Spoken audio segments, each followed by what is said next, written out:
mukanya hancur lebur.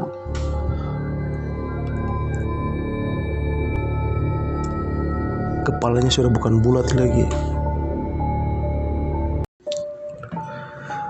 Assalamualaikum warahmatullahi wabarakatuh. Di sini saya akan menceritakan kisahku yang begitu horor. Di situ waktu itu jam 4 sore saya ajak teman-teman saya di kompleks, ajak mandi di sungai jam 4 sore itu. Seperti biasa harinya begitu cerah sih. Kita mandi sampai lompat di situ. Sungai itu ada jembatan menghubungkan antara kompleks saya itu Organsas sama Rawabadak. Di situ kita mandi seperti biasa, cerah ceria sama teman-teman, canda-canda dari jembatan lompat ke sungai mandi. Di situ tidak lama, sekitar menjelang 40 menit lah, 40-45 lah, ambulans lewat, mobil ambulans itu lewat. Kita sih pikir biasa-biasa aja, mungkin ada yang lagi sakit sih. Setelah ambulans lewat, tiba-tiba dari kompleks saya itu banyak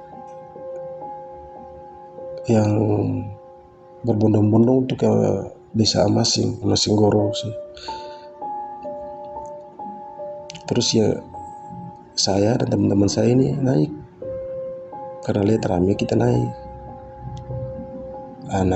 bareng sama teman-teman.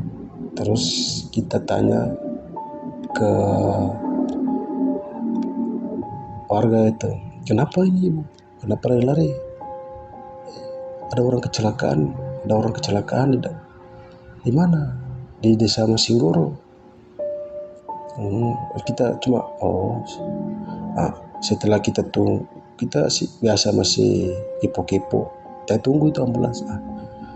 Mendengar bunyi sirine ambulans dari Masinggoro. Pikiran kita kan menuju ke RS nih, ambulans kali ini kan ambulans. Tapi tiba-tiba ambulans itu belok, dia belok kanan ke desa Rawabadak. Pikir kok kira-kira kok ke Rawabadak sih, kok ke desa ke Rawabadak. Kita dan sama teman-teman kita ini kan kepo nih. Terus saya sama teman-teman itu ke sana menuju ke ambulans itu. Mereka ambulans itu tiba-tiba parkir di rumah warga. Kirain sih ambil keluarganya sih begitu kan. Ternyata ambulans itu kasih turun itu mayat. Kita belum lihat sih, cuma mayat itu laki-laki atau perempuan. Mayat yang kecelakaan itu diturunkan dari rumahnya keluarganya sih, situ rumahnya. Kita dengar kepo-kepo, ternyata suaminya kecelakaan. Terus di situ kan banyak yang nangis tuh, keluarganya, anaknya itu nangis. Kita kan kepo nih, ada kakak-kakak kita tanya, saya dan teman-teman tanya, kita, bang, siapa yang kecelakaan ini? Jadi abang saya itu kasih tahu, almarhum itu namanya si Mancuana. Biasa juga bawa penumpang atau mikro begitu.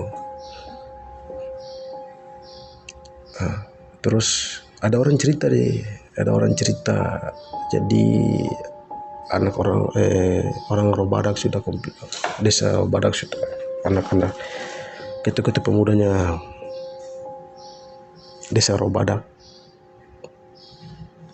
Di situ mereka cerita,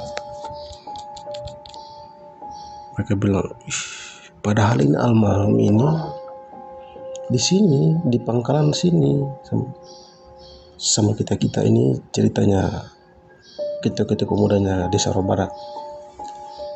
Padahal beliau ini di sini sama kita, tiba-tiba ada auto sampah lewat. Itu auto sampah itu bukan bawa sampah. Auto sampah itu bukan bawa sampah, cuma dia bawa itu bibit. Tidak tahu, entah itu saya tidak tahu sih, entah itu bibit pohon apa itu saya tidak tahu, atau pala sih saya tidak tahu. Nah, mereka cerita. Terus saya dengar sih, katanya kronologinya sih dia lewat terus dikelakson ini si Mancuana ini, tiba-tiba dia naik. Ini cerita kronologinya, tiba-tiba dia naik. Terus mereka jalan ke Desa Masinggoro itu untuk antar bibit sih. Katanya sih dengar sih cuma bibit, entah itu bibit apa sih. Sampai di Desa Masinggoro mereka naik gunung. Naik gunung itu tiba-tiba kan jalannya becek lumpur begitu. Terus ban mereka ini tertanam. Terus mereka paksa tidak bisa. Di situ sopirnya ini bilang, kayaknya kita harus turunin bibit sedikit deh, karena terlalu berat sih, bibitnya harus diturunin sedikit biar agak ringan. Terus mereka sudah angkat itu bak atau sampah itu, sudah angkat ke atas untuk kasih turun bibit ini. Cumanya sudah kasih turun bibit sudah turun, ini bak ini tidak mau turun. Bak ini tidak mau turun. Di situ ini kan mereka juga di situ juga kayak takut jangan sampai kita sentuh apa tiba-tiba baknya sekejap menimpa kita kan. Di situ mereka berpikir, mereka bilang biar yang supir aja yang urus, ya masalahnya aja dia yang bawa mobil. Oke. Tiba-tiba Mancuana ini kan dia kan juga bawa mobil, jadi dia tahu sedikit tentang mobil. Kenapa mobil sampah ini baknya bisa macet, dia mau diturunin baknya.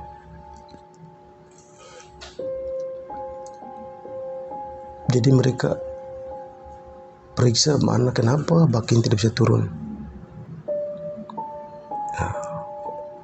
Terus tiba-tiba Mancuana ini ke sana di bak itu, pas di bawah bak mobil sampah yang lagi dinaikin baknya itu. Tiba-tiba ini si Mancuana ini ke sana, entah dia pegang apa, entah dia pegang itu martil atau apa sih. Diketuk ini bak. Di situ kejadiannya, kecelakaannya di situ, dia ketuk itu, entah ketuk alat apa itu, tiba-tiba baknya serentak juga langsung drop ke bawah. Si Mancuana ini lambat keluar dari bak itu, terus dia langsung nimpa itu kepalanya, injak bunyi. Itu si kepalanya itu kebentur itu tuh, luar biasa seramnya itu. Kebentur itu sama bak itu bunyi. Di situ kecelakaannya di situ. Terus makanya itu ambulans itu datang. Setelah saya dengar ceritanya itu pemuda ini, saya masuk ke kamarnya almarhum yang mereka sering baringkan mayat ini. Terus saya lihat dengan mata kepala saya ini, saya lihat bagaimana kepala ditimpa oleh baknya auto sampah. Pokoknya seram sekali, wajahnya hancur, matanya keluar. darahnya masih menetes ke bantal sampai ke bawah ke lantai. Sungguh luar biasa. Yang seramnya itu pada saat malam ini kan mayat kan itu dikuburkan, dimakamkan kan besok pagi. Malam ini menjelang jam 10 itu kompleks Rawa Badak itu sudah sunyi, sudah orangnya sudah jarang-jarang. Terus saya lewat organisasi ini kok tidak seperti biasa. Tiba-tiba Otto yang kecelakaan ini lewat. Otto yang menimpa si almarhum Mancuana ini dia lewat. Saya kira orang, bukan saya kan kira ada yang bawa, saya cuek, dia lewat di jembatan itu, Pak. Saya ini sama teman-teman saya sama Andi sih, namanya Andi. Kan kami cuek, mungkin orang yang bawa itu sampai itu. Di sini kita duduk di jembatan itu antara penghubung kompleks Rawa Badak, organisasi sama Rawa Badak. Kita duduk. Jadi kita lewat itu, saya sama teman saya ini Andi lewat itu tidak ada apa-apa, tidak ada orang.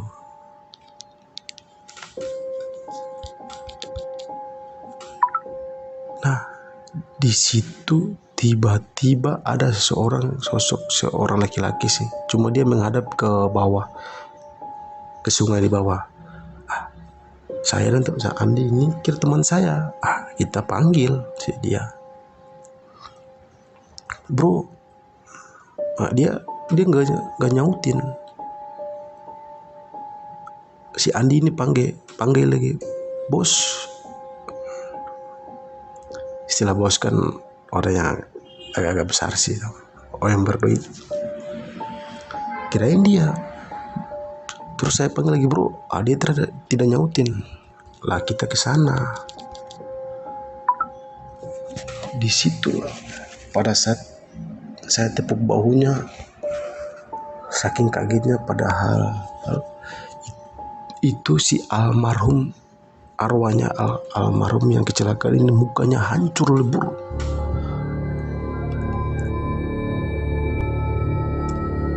Kepalanya sudah bukan bulat lagi. Pokoknya hancur lebur. Saking kagetnya kita lari. Saya sama teman Andi itu lari kucar kacir, punya lari. Sambil Andi itu sambil sendalnya itu lepas. Di situ pada saat besok pagi kami tidak cerita sih. Menjelang pagi almarhum sudah dimakamkan, sudah bikin Dina itu di sini biasa baca doa. Malamnya lagi itu warga itu juga ketemu sama ini si almarhum ini gentayangan, karena mereka kubur itu mata sebelahnya itu belum diketemu.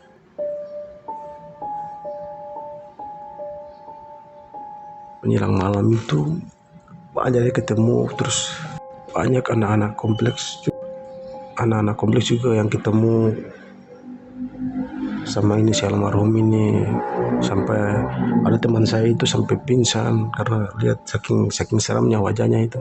Nah, malamnya itu habis isya itu, pokoknya setiap malam habis isya itu Ottonya itu jalan sendiri untuk sampah itu, jalan sendiri. Dari situ kompleks ini, organisasi sama Rawa Badak ini hampir tidak ada warga yang keluar. Setelah habis isya jam 9 itu sih tidak ada lagi orang yang berkeliaran di kompleks. Begitu juga di Rawa Badak. Pokoknya sampah lewat di jembatan juga kan. Saya juga kan rumah saya kan dekat dengan jembatan ini. Ada yang suara nangis. Saya kan penasaran. Saya lihat ke kaca ini, buka kaca. Itu si almarhum dia lewat itu lagi.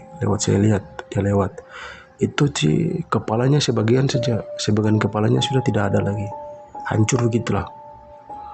Kadang mobil sampah itu lewat, terus kaki jalan sendiri ke jembatan itu.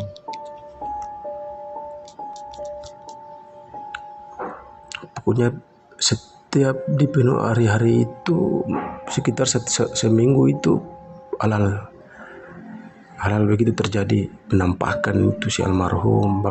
Karena kesalahan warga desa Rawabadak itu, karena darah yang terbuang di lantai mereka ambil itu, mereka buang ke sungai di situ. Di situ yang bikin dia gentayangan. Ada juga lewat masyarakat desa Rawabadak itu, lewat itu jaget ketemu itu si almarhum ini. Itu sekitar hampir sebulan lah, itu pasti ada ketemu dia. Setelah seminggu ini itu pikiran saya kan mungkin sudah tidak ada tuh arwahnya. Ya, saya ini mau ke desa Rawabadak, memang menyeberang ini. Itu saya lihat lagi dia duduk di atas jembatan itu, cuma kepalanya menghadap ke desa Rawabadak. Nah, saya ini kira teman saya lagi. Saya ke sana, saya tepuk pahanya, "Woi bro," sebutnya, "Woi bro." Saya tepuk dia, tak. Terus dia balikan wajahnya. Gila, di situ saya lari balik ke rumah saya itu sampai suar keringat ini bercucuran, saking takutnya. Bahkan sendal saya lepas saking takutnya itu. Pokoknya setiap sebulan full itu pasti ada saya yang ketemu dia itu, almarhum si Mencuana itu. Pokoknya wajahnya seram, hancur. Karena ini dia gentayangan terus, makanya kesepakatan warga di Rawabadak sama organisasi ini beramai-ramai lah cari matanya sebelah ini. Karena menurut Ustadz yang ada di desa Rawabadak itu bilang harus cari matanya sebelah ini biar arwahnya ini tenang. Kalau tidak dia akan gentayangan begini terus. Nah, besok pagi warga Rawabadak dan organisasi cari ini mata si almarhum ini. Nah, cari beberapa hari, kita cari itu sekitar 2-3 hari itu belum ketemu. 2-3 hari kita belum ketemu kan, otomatis dia muncul ini si arwah ini muncul terus. Saking takutnya kita tidak bisa keluar. Pokoknya setiap hari ada saja sih gangguannya. Ada yang diketuk pintu, ada yang orang kedengaran jalan di atas atap, ada yang dia panggil nama. Itu malam itu sih, malam. Saking seramnya itu, tidak ada yang berani keluar malam. Ada yang dengar suara nyanyi. Yang lebih seram itu pada saat jam 12 itu kan mobil pembuangan sampah itu kan dia jalan terus. Pokoknya kalau dia jalan itu orang klakson itu orang sudah tahu lah. Desa Rawabadak sama desa organisasi itu kalau sudah tahu itu pasti sudah diam-diam aja. Dia lewat, dia klakson sampai di desa Amasing Goro. Setiap rumah yang jalan yang dia suka lalui itu pasti dia ketuk pintu, panggil namanya pemilik rumah itu. Pokoknya dengar suara nangis, ada suara minta tolong. Bahkan di rumah saya juga sering tuh, kalau bukan mau bilang sering sih, hampir setiap hari lah digedor itu pintu. Karena dia temannya om saya sih, pernah juga datang di rumah makan. Nah di situ ada yang toki pintu, ada yang ambil piring, bunyi-bunyi di belakang. Kita sih diam-diam saja di kamar. Ada yang masuk ke kamar mandi, terus ada dia cerita di meja makan, tapi itu tidak ada siapa-siapa sih. Setelah 2-3 hari tidak dapat itu mata, menjelang 4 hari itu alhamdulillah ada seorang warga dapat itu. Tapi yang dapat ada dari desa Robarak sih, itu pemuda Robarak sih, bisa dibilang dia dapat itu, cuma matanya sudah, dagingnya lain sudah dimakan oleh serangga atau semut. Terus digali lagi kuburnya ini, ditaruhlah ini matanya ini. Dari situ alhamdulillah bisa terjadi hal-hal seperti itu, kayak mobil lewat ketuk pintu di rumah-rumah warga, makan di rumah-rumah warga yang biasa dia tempati itu, biasa dia makan, bisa dia masuk. Akhirnya setelah itu balikin matanya itu, akhirnya sudah tidak diganggu lagi sih, sudah tidak digentayangan lagi si arwahnya Mancuana ini. Di situ masyarakat desa Mesenggoro, Robadak sama desa Ransas itu alhamdulillah sudah lepas dari gangguan si almarhum Mancuana ini. Ya sampai disitulah kisahnya. Terima kasih sudah teman-teman yang sudah nonton, sudah mendengarkan. Terima kasih juga yang sudah subscribe. Terima kasih. Nanti kalau teman-teman para penonton yang ada cerita, nanti bisa hubungi nomor yang di akhir video ya. Terima kasih juga teman-teman.